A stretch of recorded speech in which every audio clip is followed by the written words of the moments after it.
Почитувани гледачи, добро вечер, добре дојдовте во директно на Тера телевизија. За седмата сила. Ова е наставот на вечерашнава емисија и ќе разговараме со господинот Зоран Трајчевски, директор на Агенцијата за аудио и аудио-визуелни медиумски услуги. Добре дојдовте во директно на Тера. Добро вечер. Рековме Агенција за аудио и аудио-визуелни медиумски услуги. Ако викаме Агенција за медиуми, нема да ни забележите. Не.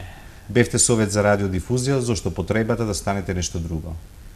Причината за не само за промената на името, многу позначено беше усогласувањето на регулативата од областа на медиумите со директивата за аудио-визуелни медиумски услуги, и тоа е причината зашто дојде и до промена на Законот за радиодифузија и негово усогласување со оваа европска директива, и согласно на тоа дојде и до промена на името на институцијата, иако вработените, целокупната документација, сето тоа остана и агенцијата сега работи како правен наследник на Советот за радиодифузија, кој што е формиран во 1997 година. Агенцијата за медиуми е агенција која треба да ги штити правата на медиумите, меѓутоа и да проверува дали медиумите ги исполнуваат обврските. Кон граѓаните, кон гледачите, кои се вашите обврски? Бидејќи за медиумите има доста долга листа, што се треба да направат? Спроведувајќи ги, односно вршејќи мониторинг на тоа како ги исполнуваат обврските медиумите во однос на законот, таму следуваат и правата кои што, или она што треба да го очекуваат граѓаните од медиумите, во делот на информативната програма да добиваат точни информации, да медиумите да известуваат согласно професионалните новинарски стандарди, во делот на рекламирањето да добиваат граѓаните информации, вистински и реални информации, а не да ги наречеме лажни информации или некаков вид на пропагандни пораки кои што ќе ги асоцираат да купуваат одредени типови на производи или да користат одредени услуги кои што реално не одговараат на квалитетот кој што го нудат рекламите, во делот на кабелските оператори и во делот на телевизиите, почитување на авторските права и да можат граѓаните да следат на крај, поисполнувајќи ги техничките услови медиумите, да следат граѓаните програма не само со добра содржина, туку и со соодветен технички квалитет. Во делот западните земји, чинам дека во Британија Советот за радиодифузија, тамошен Совет за радиодифузија, овдека нели агенција, категоризацијата на програмите ги прават тие, а не радиодифузерите. Можете вие, односно мислите дека е паметно си преземите на таква обврска па да ја правите категоризацијата, а не секој медиум различно да категоризира и има нели проблеми особено со сериските филмови? Токму минатата недела имаше работилница финансирана од Советот на Европа, на која што присуствуваат тројца експерти од земјите членки на Европска унија, еден од Холандија, еден од Бугарија и еден од Словенија. И токму беше темата за заштитата на малолетната публика и категоризацијата на програмите. Точно е дека во одредени држави регулаторот го прави тоа. Во Холандија има и посебен регулатор кој што врши категоризација на програмите. Значи, Советот за радиодифузија, со сега агенцијата, има капацитет и знаење да го прави тоа, и баш и во таа насока беше организирана оваа работилница, да ги согледаме мислењата на радиодифузерите, на сите чинители во оваа област, на продуцентите, за да видиме кое е најдоброто решение при изработката на новиот правилник за категоризација на програмите, да го изработиме најдоброто решение. Овој правилник, кога ќе биде изработен во работна верзија, ќе биде исто така законска обврска е да биде на јавна расправа од 30 дена и ќе го избереме најповолното решение. Што се однесува до тоа за категоризацијата на програмите, бидејќи во 22 часот може да биде прва категорија? Не може, меѓутоа сакам да ви кажам дека најчесто радиодифузерите не грешат при категоризацијата на програмите, меѓутоа и таа сопствена категоризација не ја почитуваат. Најголемиот проблем што се среќаваме последните години е да при емитувањето на премиерата Тие го почитуваат точно времето кога треба да биде емитувана програмата, меѓутоа при емитувањето на репризите веќе наредниот ден, истите тие репризни изданија на тие телевизиски серии се емитуваат многу порано, во 10 часот наутро, во 13 или 15 часот, што сосема спротивно на категоризацијата. Со стариот закон за радиодифузија, значи дека и репризата на серијата треба да се емитува точно во соодветниот термин. И бидејќи велат навистина е смешно во 23 часот прва категорија. Да. Меѓутоа сакам да кажам дека тоа е најголемиот проблем, значи не е самиот проблем категоризацијата, тие вршат добра категоризација, дури најчесто и нема ни потреба да се врши категоризација, бидејќи кога ги добиваат разните типови на програми од земјата од кај што потекнуваат, добиваат точно категоризирана во која категорија спаѓа, која што многу пати тоа не треба специјално да се прилагодува на нашата регулатива, бидејќи скоро во 99% категоризацијата е многу слична во земјите од Европската унија и односно оние земји кои што не се членки на Европската унија, така да проблемот е потоа во кој термин тие емитуваат тука. Веќе досега не сме имале случај да има злоупотреба, односно прикажување на лажни документи кои што зборат дека е категоризацијата во земјата од кај што потекнува една, а тука да е категоризирана како друга, меѓутоа најголем проблем се јавува времето на емитување, а посебно нагласувам на времето на репризите, што е најчесто изразено кај националните телевизии кои што емитуваат во големи количини турски серии. Некои велат и прашуваат дали Трајчевски научи турски? Не. Кога ја гледате вака програмата на телевизиите во Македонија, како прв човек на радиодифузерите, иако секоја телевизија има различна категоризација по однос на форматот каков емитува, дали е забавен формат, дали информативен, што мислите како медиуми, испорачуваат ли квалитетна содржина? Генерално сега зборуваме, не поединечно. Па видете или вака се уште се обидуваме да бидеме медиуми? Па можеби последната констатација најдобро ја опишува состојбата со медиумите во Република Македонија. Во делот на информативната програма, зборувам, телевизиите испорачуваат квалитетна информативна програма и тука се отидени најнапред. Во делот на изработката на играни документарни серии, тоа мислам дека и не можам да се сетам на некоја квалитетна документар или играна серија која што била снимена, ајде да речеме од националните медиуми, веќе тие имаат и најголеми финансиски приходи. Ма се ги напишавте обврска. Меѓутоа, со оглед на тоа дека целокупното нивно функционирање беше сведено на тоа да купуваат серии од соседните или од било кои други држави во Европа и подалеку од Европа и да ги реемитуваат тука во Република Македонија, Советот уште во 2012 година со стратегијата предложи да се воведе обврска со цел националните телевизии да имаат обврска, да имаат соодветен број на обврска часови да произведуваат и комерцијалните и националниот сервис, да јавниот сервис да имаат обврска за играна продукција и за документарна продукција. Со музиката што правиме? Кај коментарите се ќе играте како што ви свират. Па видете вака, медиумите во Република Македонија, ние правевме неколку мониторинзи на националните телевизии и на националните радија.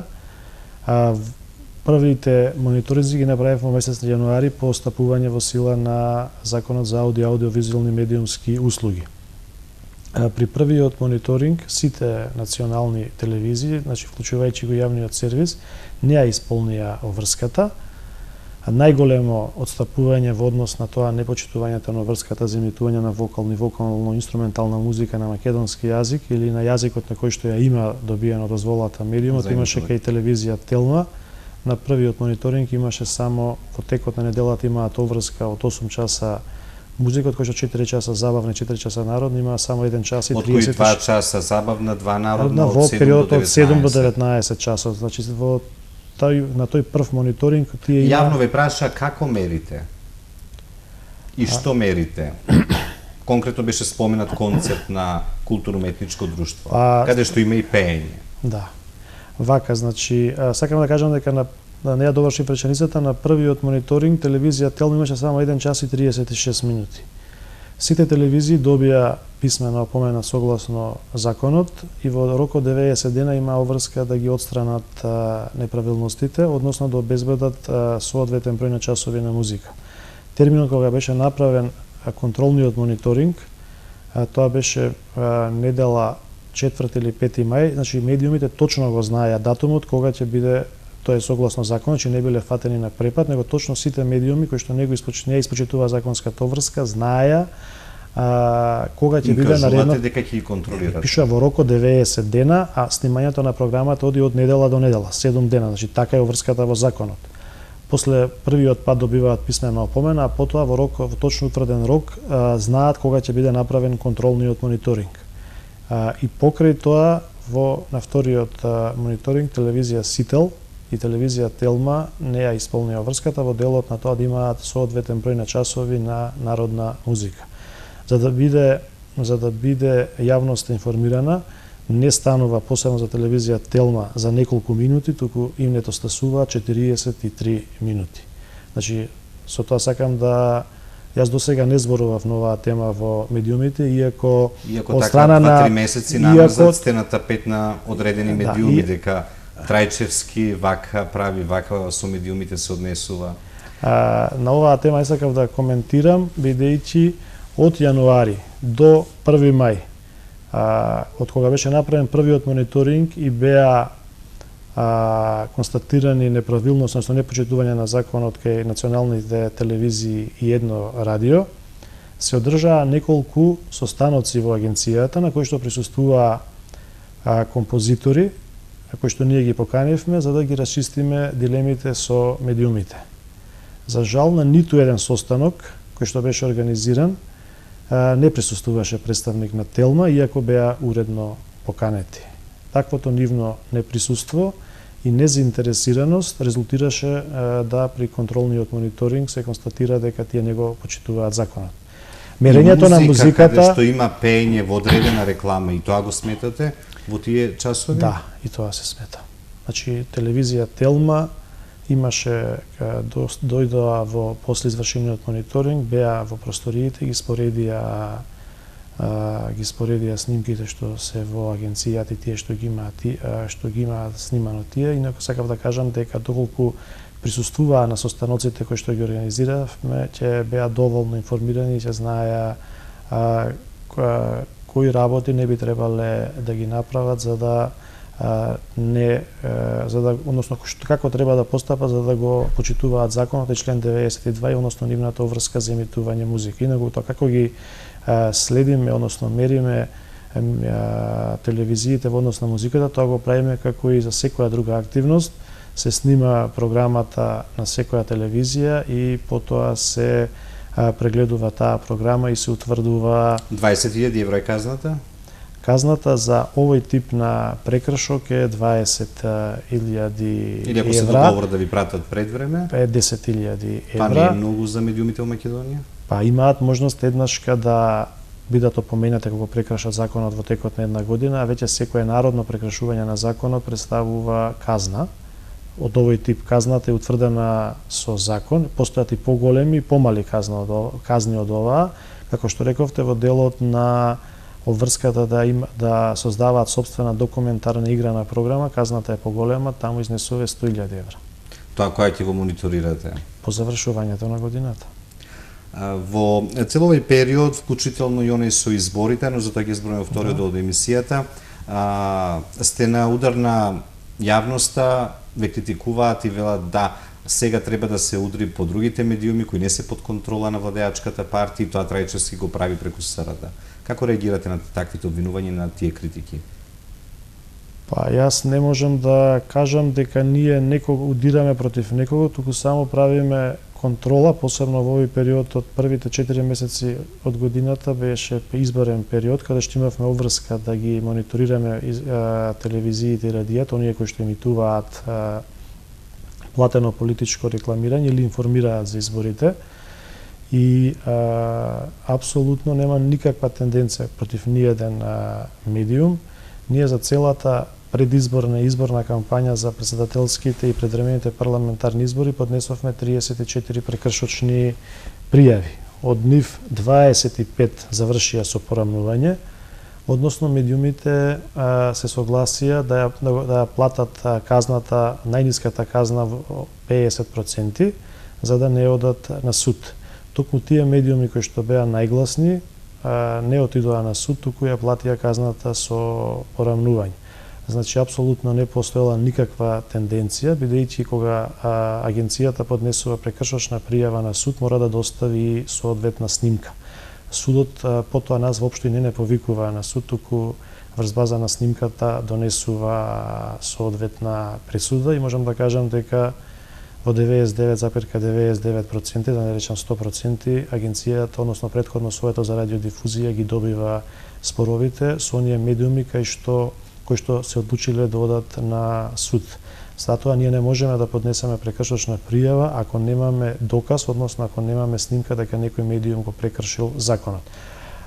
Значи, ако извештајот за изборите, односно за тоа колку прекршочни пријави има поднесено агенцијата за време на изборите е на веб страната на агенцијата, така да апсолутно тие два медиума кои што се жалат, 24 вести телевизија Телма, 24 вести само еднаш направи, не го почитуваше законот за изборниот законник, односно го прекрши изборниот молк последниот ден кога беше вториот круг на председателските, односно првиот круг на единствениот круг на предвремените парламентарни избори и казната си ја плати во предвидениот рок со порамнување. Телевизија Телма мислам дека 2 или 3 пати имаше прекршување на законот и сите 3 пати, вклучувајќи ја и прекршочната пријава за неизбалансираност во известувањето, ја плати казната по пат на поравнување, што апсолутно покажува дека се свесни дека станува збор за прекршување на законот. Законот не дава можност за градација. Ако некој го прекршил законот, агенцијата не може да суди колку е прекршен законот. Значи имаме опција или е прекршен или не е прекршен законот и во рок од 3 дена агенцијата е должна да покрене прекршочна пријава. Можноста што ја нуди законот е да телевизиите или радијата по пат на порамнување да платат 50% од најниската предвидена казна. Доколку одат на суд, таму судот може да цени колкаво е прекршувањето и потоа врз база на големината на прекршувањето во тој опсег што е предвиден за тој вид на прекршок да донесе соодветна пресуда, односно да даде соодветна казна. Така да ние кога покренуваме прекршочна постапка не можеме да цениме колкаво е големо прекршување. Значи имаме само две опции. Ако е прекршен законот и тоа е регистрирано со системот. Што доаѓа да си платат порамнување, го толкувате дека си ја признале грешката. Па видете вака, ако не одат на порамнување, треба да одат на суд, ако е казната меѓу 3 и 5.000 евра, можеби нивниот прекршок е многу мал и ќе платат на суд 3.000 евра. А ако дојдат на порамнување, плаќаат 1.500 евра. Ако е прекршувањето поголемо, може судот да им досуди казна и 5.000 евра. Меѓутоа, во секој случај, порамнувањето... Тоа е дисциплинирање на медиумите да внимаваат што прават или... Почитување на законот. Зашто така ви го толкуваат другите? На ваков начин сакат да не дисциплинираат ако не им се допаѓа месоветлачката политика. Ние за време на изборите највеќе прекршочни пријави во периодот на изборниот, значи во изборниот период поднесовме кон телевизија Сител и телевизија Алфа. Така да во никој случај некој што бил казнет само еднаш не може да се смета дека станува збор за дисциплинирање. Секој медиум е казнет онолку пати колку пати што го прекршил законот. Така да и Канал 5 беше казнет еднаш, и МТВ беше казната еднаш. Тоа заради објавената анкета каде што спикерот го сгрешил ливчето кој читал вести? За телевизија Сител има... За Канал 5 беше тоа објаснувањето за анкетата поврзана со претседателските избори пред вториот круг во тие 5 дена. Канал 5 беше казнет првиот изборен круг за анкетата и првиот изборен круг беше казнет за емисија за пуштањето реклами во емисијата Миленко Шоу. а при објавувањето на анкета постојат точно утврдени денови кога тоа не точно смее да се направи. и точно утврдени информации кои што мора да бидат објавени, кој е нарачател на анкетата, на колкав примерок е направена, и има точно утврдени обрски кои што мора радиодифузерот да ги каже, да ги прочита за да кој ќе објавува анкетата, за да не се доведат гледачите во заблуда. За иста таква работа тоа го направи, ги доведе гледачите во заблуда на седница на СРД, велат за прв пат Рајчевски дополнува јавно извештај со реченицата дека тие и тие телевизии, користејќи нерепрезентативен примерок, ја доведуваат јавноста во заблуда или пак во корист на опозицијата. Зошто таква формулација? Слушнавме и прочитавме како дополнување на извештајот. Снимката од седницата на агенцијата и записникот од таа седница на Советот на агенцијата постои. Значи, забелешката воопшто не беше директно адресирана кон тие два медиума. Забелешката беше дека во извештајот на ОПСЕ не беше констатиран случајот на лажната анкета која што ја презентираше агенцијата, мислам дека се вика Рейтинг, координирана од опозицијата со цел да се создаде изборна измама. Значи, воопшто не беше целна критика, не беа целна критика самите медиуми. Тие така тоа го разбра. Па, видете, тие можат да пласираат било какви информации во јавноста, тоа останува на ниво на уредувачка политика и почитување на професионалните стандарди новинарски. Представници на тие медиуми беа во просториите на агенцијата кога беше Советот и констатацијата значи беше дека во извештајот на ОПСЕ во детали беа офатени разни настани кои што се случувале и можеби најмалку битни или најмалку кои што влијале на изборите, а ваквиот обид да преку презентирање на лажна анкета да се влие врз гласачите воопшто не беше офатен во извештајот на ОПСЕ и сметав дека треба да биде информирана јавноста и да знае дека за прв пат од осамостувањето на Република Македонија имавме обид преку презентирање на лажна и непостоечка анкета така да се и тоа формулирано, зашто ви да. забележа дека дополнително сте го ставиле во тој извештај. Видете, не сме го, значи тоа беше моја констатација и апсолутно не значи дека извештајот не може да биде нити променет, нити дополнет ако некои елементи во него не се забележени. И овде уште за тоа зашто на ОПСЕ извештајот е филозофски. Вака, значи извештајот кој што го работи агенцијата се базира на точно утврдени параметри кои што се базираат на снимениот материјал и обработениот материјал кој што го има агенцијата.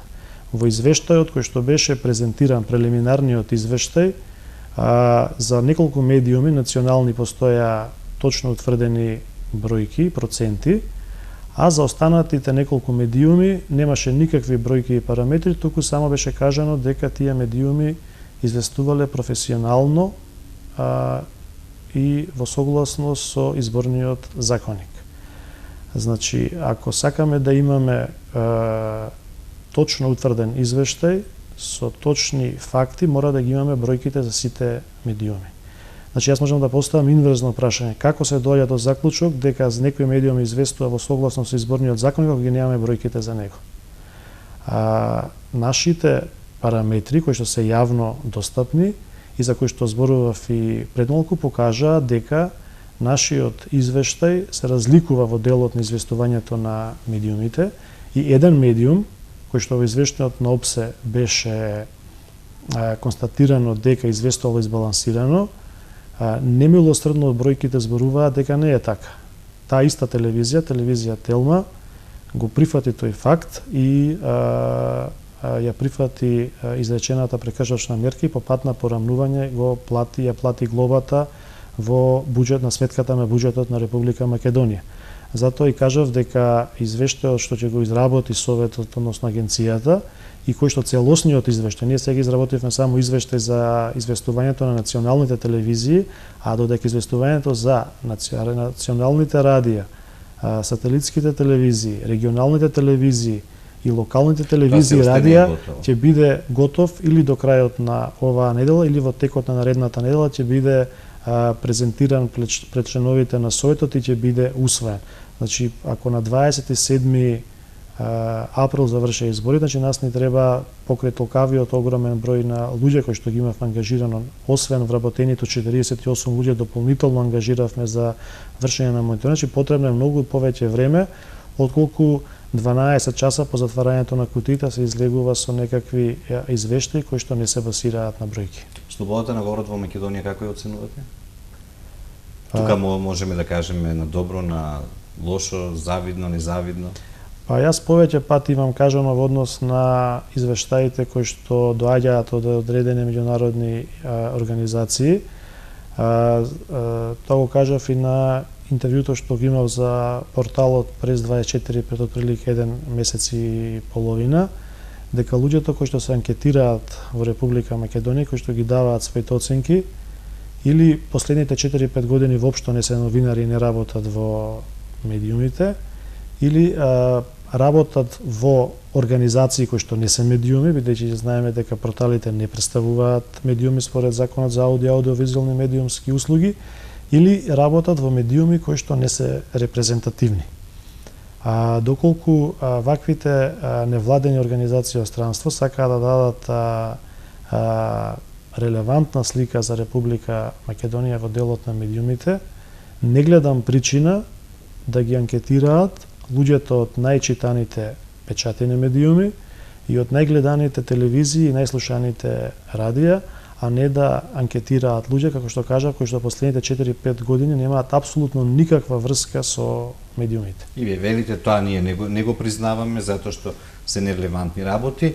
Не велам дека јас не го признавам, тие самите одлучуваат, оние кои што ги прават истражувањата. Freedom House кога на пример го читате како не рангира? Последниот извештај беше постминатата недела. Ние како агенција минатата година им испративме допис со целокупната, на повеќе од 50 на страници, со целокупната судска процедура околу емитувањето, околу процесот на губење на дозволата на телевизијата А2. Меѓутоа, тие во нивниот извештај повторно наведуваат, можам да ги наречам, разговори кои што не се сериозни, кои што се може да се водат во некој ресторан, бидејќи ние имаме потврдена пресуда на одлуката на агенцијата, односно на тога Советот и од Вишиот управен суд. И јас се кажам пак инверзно прашање од тоа што го констатира Freedom House. Дали постои во светот случај, да речем, Евроспорт да почне од утре да имитува музика затоа што смета дека на тоа поле ќе заработува повеќе. Таков случај во светот не постои. Значи, некоја телевизија ако добила дозвола да има точно определен број минути информативна програма, забавна, документарна и така натаму, меѓутоа да реши ради незин од самата таа донесе одлука дека од утре ќе пушта 24 часа музика, значи е недопустиво никаде на светот. И не знам дека постои таков регулатор во земјите од Европска унија кој ќе дозволи некоја телевизија своеволно да си го менува форматот и да прави што сака. Имавте намера да го регулирате интернетот? Некој од како по примерот во Турција, што Ердоган го прави? Не знам од каде ви се сега тие информации дека имаме намера или имал некој намера да го... Дали се имаше намера која се носеше законот за медиумите? Апсолутно ниту некогаш имало намера, значи тоа се дезинформации токму од оваа категорија на луѓе кои што ви ги кажав, кои што воопшто и не работат на полето на медиумите, а сакаат да сеат магла и да кажуваат дека некој сака нешто да прави. Значи, во онаа верзија на законот која што беше усвоена во декември, а потоа во јануари беше променета заради договорите што ги имаше Министерството за информатичко општество со Сдруженијата на новинарите. Значи, единствена цел која што беше да се знае да се врши регистрација, техничка регистрација на интернет порталите во Агенцијата за медиуми и никаков друг тип на регулација. Меѓутоа на барање на порталите и тоа беше тргнато од Законот за аудиовизуелни медиуми. Затоа зошто порталите не сака на таков начин да бидат регулирани или само во делот на импресумот кој се истои? Покусата пауза за реклами, останете со нас.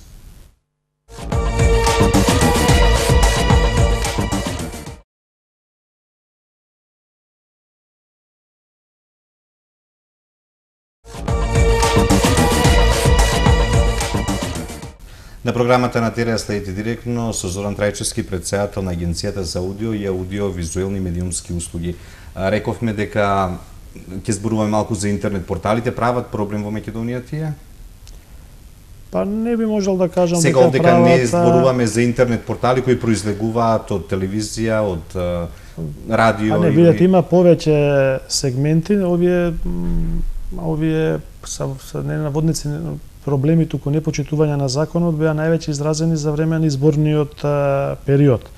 Ама таму регулатива не постои. Таму регулатива не постои и во тој период медиумите, дали се телевизија или радио, мораат стрикно да водат сметка за тоа колкав е обемот на рекламите во еден реален час, за начинот на известување, да известуваат избалансирано во нивните информативни емисии, за разлика да го почитува како функционери фрлат лопати, отворат панделки. Така, мора да водат сметки за почитување на изборниот молк, а за разлика од тоа, кај интернет порталите такви, односно никакви ограничувања не постоја. Дури и денес, како отворите кај дел од интернет порталите, стојат се уште текстови кои се објавени за време на изборниот молк и не се тргнати од собствениците на порталите. Ние како агенција, без оглед што не сме надлежни за тој сегмент, ние велиме треба да ги штитите и нашите права. Значи добивме каде оди економскиот колапс? Најмногу добивме приговори од политичките партии токму за и од опозицијата и од власта, токму за известувањето на порталите. Сите тие забелешки, тие представи што беа доставени до нас, беа доставени до Државната изборна комисија, меѓутоа никакви мерки ние не можеме да преземеме во тој дел на законот, ниту во изборниот законник, ниту во законот за аудиовизуелни медиумски услуги немаме надлежности законски. Меѓутоа мора да се има телевизиите да ги гледаат како нелојална конкуренција.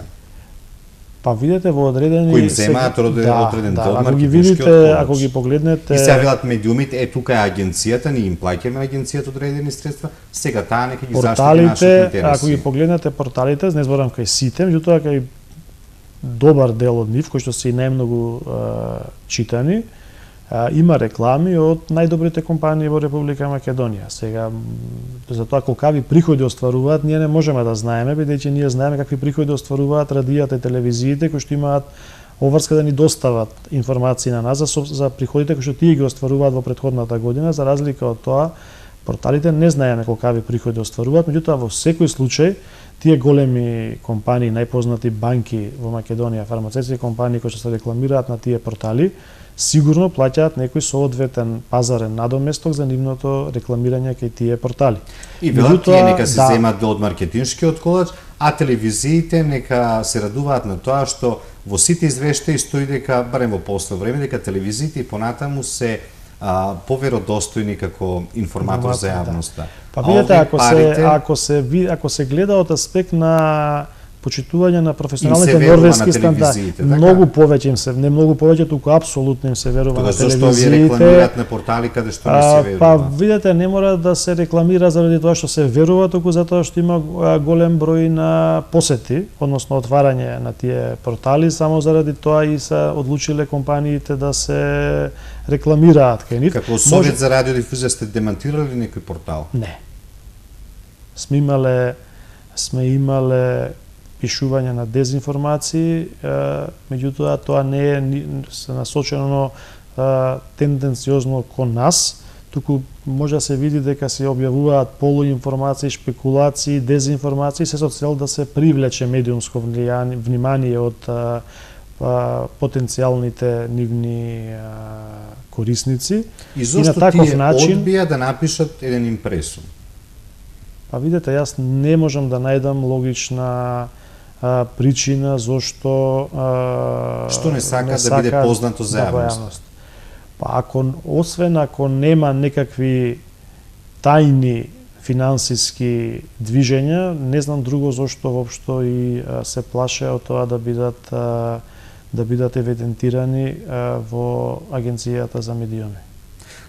Инаку сакам само уште ова да го кажам, дека и делот на порталите, односно на веб страните кај телевизиите и радијата кои што имаат дозвола за вршена радиодифузна дејност, во делот на нивните веб страници во одредени случаи не беше почитуван законот изборниот за време на изборниот период, меѓутоа и таму ние немавме можност да реагираме. Односно, одредени информации кои што не смеат да бидат објавени на медиумот беа објавувани на нивната веб страна. Да. Тоа е како искористување, злоупотреба. Не може да се каже злоупотреба, бидејќи не е казниво. Прв пат медиумите беа чекор пред ЦРД. Да. Се снајдоа преку веб страната. Да. И една мала паралела да направиме како локалните, односно регионалните медиуми се однесуваа во тој изборен период. Па видете, иако сега беше факт дека за овие избори имавме малку една политичка култура и од страна медиумите, и од страна на учесниците во трката, за разлика од порано. Видете, ние ги дури ви се налутија што им забранихте, односно сами си забранија да фрлат лопати, да сечат пандалки во тој период. Значи, ние како агенција прв пат оваа година од 5 февруари ги следиме регионалните телевизии директно во Скопје, освен националните, како досега националните радија и телевизии. Освен 2 или 3 прекршувања кај регионалните телевизии, немаше прекршувања на изборниот законник и за време на изборниот период и за време на предизборните активности, значи од денот на распишување. Внимателни за првото другите? Па видете и кај другите телевизии немаше некакви си значајни прекршувања, ако кажав дека за периодот од 1 февруари до 27 април, што се значи скоро 3 месеци, против 145 телевизии и радија во Македонија се поднесени само 34 прекршочни пријави. Значи, ако се земе во предвид дека 4 или 5 прекршочни пријави се поднесени против Сител, толку во прилика против Алфа, 3 против Телма, 1 против 24 Вести, 1 против македонска телевизија, вториот програмски сервис, имаше телевизија КИС, телевизија Боем од Кичево, мислам дека Канал 3 од Дебар, телевизијата од Валандово, сакам да кажам дека се набројат таму и надминување во секундажата на емитување. Да, меѓутоа со минути. Тоа не го знаеле или грешеле? Па видете, кај оние телевизии кои што ги казнивме, објаснувањето беше дека на снимките што ги добиле од партиите пишувало 8 минути, меѓутоа тие не проверили и ги пуштили и испаднало дека има повеќе од 8 минути. Така да веќе наредниот пат кога ги пуштаа снимките од митинзите на партиите, ги проверуваа должината на трајање на снимките, а не веруваа на оно што им е напишано на доставениот материјал. Значи, ако се погледне и од тој аспект, ќе се види дека не стануваше збор за намерно прекршување на законот, туку повеќе од технички аспект. Иако преовладува некаде мислата дека некој свесно ќе направи грешка и ќе емитува 20 минути за една политичка партија, казната ќе биде 5000 евра. Мислам дека такви... И сега што е тоа во споредба со приходите што ќе ги оствари. Ете така. Но таа иста казна и за локалните кои немаат такви приходи. Да, меѓутоа сакам да кажам дека такви прекршувања имаше на минатогодишните локални избори. Оваа година мислам дека, не мислам, него кај националните телевизии такви прекршувања воопшто и не постоеа. Прекршувањата беа повеќе, ви кажувам, од технички аспект. Да речеме, телевизија КИС доби прекршочна пријава затоа што во една емисија која што ја презема Миленко Неделковски шоу имаше реклами, а тие не ги вметнале рекламите, туку така ја добиле емисијата. Значи станува збор прво, дури Канал 5 е тоа грешка, да речеме, на продуцентот, а не е грешка на телевизијата, меѓутоа по закон се казнува радиодифузерот, а не се казнува продуцентот. Сакам да кажам дека свесното прекршување на законот беше оваа година сведено на минимум, така да ако се има во предвид дека 122 телевизии и радија беа пријавени за кампањата кај председателските избори, а ценовниците оваа година беа многу пониски, па приходите... Па добро, ценовниците сами си ги одредуваат медиумите, но сакам да кажам дека оваа година во поглед на почитувањето на избори... Ако разговараме, може малку смешно изгледа со тие ценовници какви беа на овие избори, меѓутоа медиумите се договориле, нели? Подоцна приходите им беше. Видете, кај одреден број на медиуми превладува мислењето дека можеби цените треба да бидат такви да привлечат политичко рекламирање Да и да направат да ги наплатат тие средства, а не да имаат високи цени, да фактурираат, а потоа политичките партии да не бидат во можност да ги платат така високите цени. И велот им дадовме шанса и на помалите партии и на инаку, опозицијата да се рекламираат. оние медиуми кои што не се, речеме од 145 медиуми, 23-4 решија да немаат платено политичко рекламирање. Не следиме, имаш едно национално радио. Причината сметаат дека е тоа што тие издавале фактури за изминатите изборни циклуси, го плаќале данокот на додадена вредност, а потоа не успеле да ги наплатат средствата од политичките партии. Да. Вие не можете да помогнете во тоа. И заради тоа, за да си ги избегнат непотребните точноци, решиле дека им е подобро да не учествуваат во платеното политичко рекламирање, отколку да се изложуваат на дополнителни трошоци. Дигитални медиуми во Македонија имаме, ја дигитализиравте, задоволни сте? Процентот на покриеност над 80? Процентот на покриеност на комерцијалните телевизии е над 90%, според податоците од УАН некаде над 94%, иако законската обврска за покриеност е на минимум 80%. Тоа зборуваме за комерцијалните телевизии, додека за јавниот сервис, значи покриеноста треба да биде 100% и се движи кон се уште тие аналогно зрачат?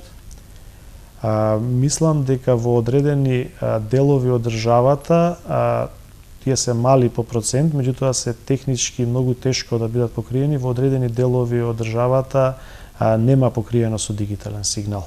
И во изминатиот период имавме поголем број на одлуки како агенција кои што ги доставивме до владата за да граѓаните во тие делови бидат ослободени од плаќањето радиодифузна такса до моментот додека македонска радиодифузија не изврши монтажа на тие мини предаватели во тие делови од државата каде што се уште нема дигитален сигнал.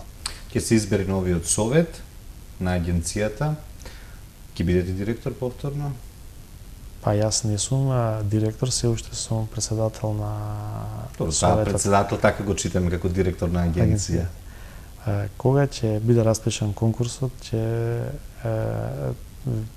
размислам дали ќе поднесам кандидатура. Или ви ќе се уморивте овој период да се расправате секој ден по медиуми? Па иако во јавноста постои мислење дека Советот за радиодифузија е една многу лагодна институција. Сметам дека тие што немале директно искуство за работа, односно за оние активности кои што ги презема агенцијата за медиум, односно претходно Советот за радиодифузија,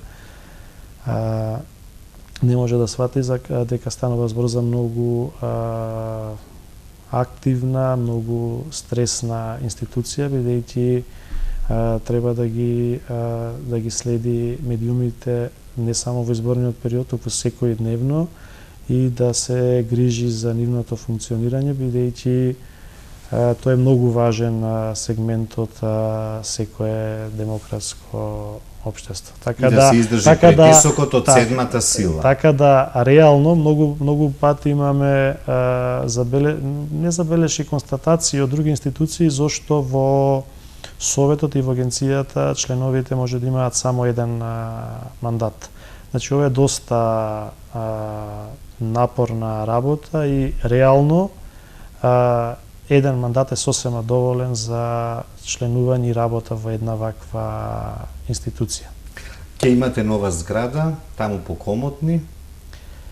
Па активностите за изградба на зградата течат добро, одлично и се надеваме дека на почетокот на следната година ќе се преселиме во новиот објект и на тој начин ќе ги смалиме драстично трошоците кои што сега за кирија ни изнесуваат од приходите кои што ги имаме, некаде околу 15% одат на плаќање на доместокот за кирија, бидејќи Советот за радиодифузија, сега агенцијата од денот на незиното основање 1997 година користи простории. Во моментот сме во простории на агромеханика, за чие што користење плаќаме месечен надомест од близу 12.000 евра, односно 11.500 евра месечно плаќаме за надомест, за кирија. и плюс сите останати трошоци за парно, струја, вода, телефон. Така да таа ставка навистина представува сериозна ставка, ако се има предвид дека по стариот закон приходите на Советот изнесува некаде од прилика од 1 милион до 1 милион и 100.000 евра, така да сумата која плаќавме за кирија представуваше нешто повеќе од 15% од вкупните приходи кои што ги имаше Советот за радиодифузија. Благодарам за гостувањето во Директно на Тера. Се надам дека и во друга прилика ќе можеме да разговараме на одредени теми, а можеби пак и анализа на наредни избори. Да, ви благодарам за поканата. Вам, почитувани гледачи, благодарам за вниманието со кое не следевте. Имајте пријатно лето, се гледаме повторно од наесен.